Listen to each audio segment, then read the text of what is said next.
Okay, so let's solve this problem. So Tom deposit 2,000 pesos into an account with an interest rate of 2.5% that is compounded quarterly.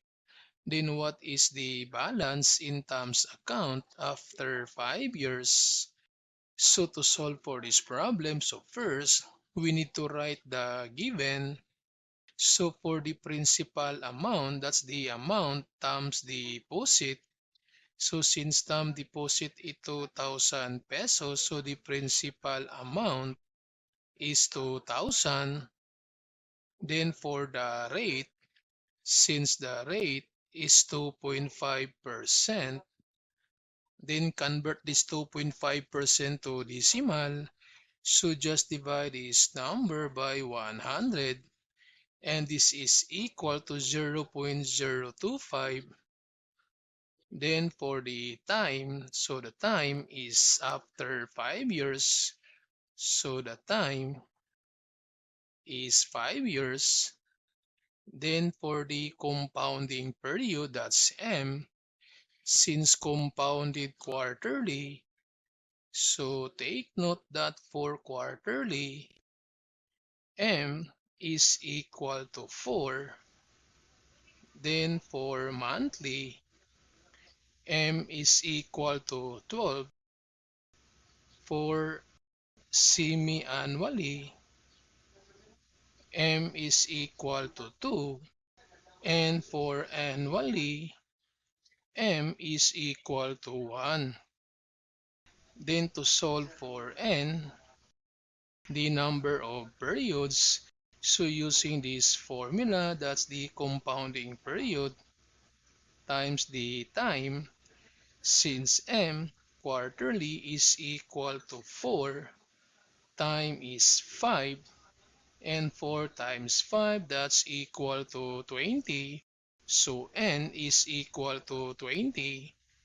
Then this time to find out the balance in Tom's account after 5 years using the future value formula.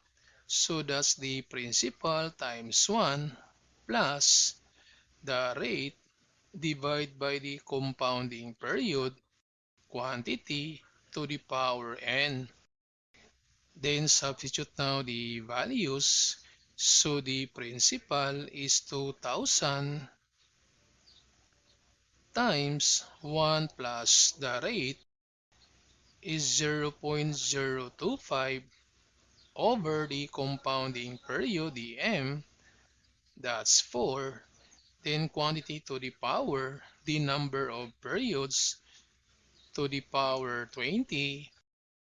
Then to simplify, so this is 2,000 times, so this 1 plus 0.025 divided by 4. So we have 0.025 divided by 4 equals then plus 1.